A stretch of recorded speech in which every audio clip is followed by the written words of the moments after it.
Latest educational information.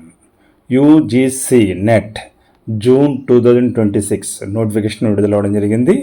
University grants commission national eligibility test June 2026 UGC NET పరీక్షకు schedule విడుదలైంది.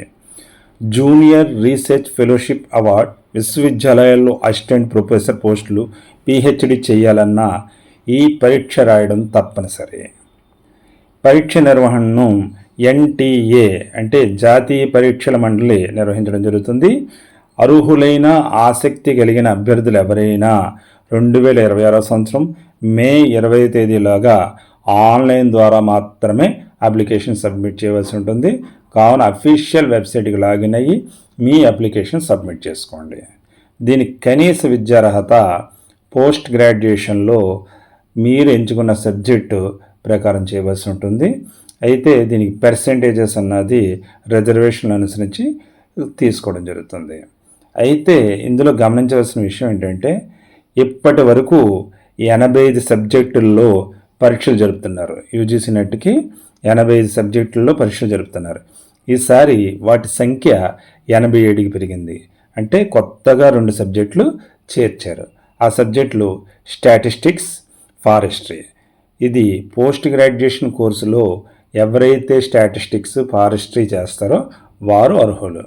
అంటే ఆ సబ్జెక్టులో పీజీ చేసిన వారు మాత్రమే నెట్కి పోటీ పడవచ్చు.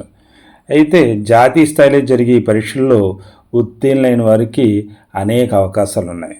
మొట్టమొదటిది ఏంటంటే యూనివర్సిటీల్లో అసిస్టెంట్ ప్రొఫెసర్గా పోటీ పడాలన్నా, రీసెర్చ్ ఫెలోషిప్ కింద స్కాలర్షిప్ తీసుకోవాలనుకున్నా, పిహెచ్డి చేయాలనే ఆసక్తి ఉన్నా తప్పనిసరిగా జాతీయ స్థాయి పరీక్ష అయిన ఈ నెట్ ఉత్తీర్ణత తప్పనిసరి. ఇది ప్రతి సంవత్సరం 2 దశల్లో నిర్వహించడం జరుగుతుంది. జూన్ అండ్ డిసెంబర్ బ్యాచ్ల్లో. తప్పనిసరిగా ఇందులో క్వాలిఫై అయితే మీరు పిహెచ్డి చేసుకునే అవకాశం కానీ, అసిస్టెంట్ ప్రొఫెసర్గా పోటీపడే అవకాశం కానీ, వయసు రీత్యా చూసుకుని జేఆర్ఎఫ్ తీసుకునే అవకాశం కానీ ఉంటుంది. కావున ఇటువంటి మంచి అవకాశాన్ని ఎట్టి పరిస్థితుల్లో పోస్ట్ గ్రాడ్యుయేట్ అర్హత కలిగిన అభ్యర్థులు వదులుకోవద్దు. Thank you. All the best. మీ చెల్లూరు రత్నకుమార్. జై హింద్.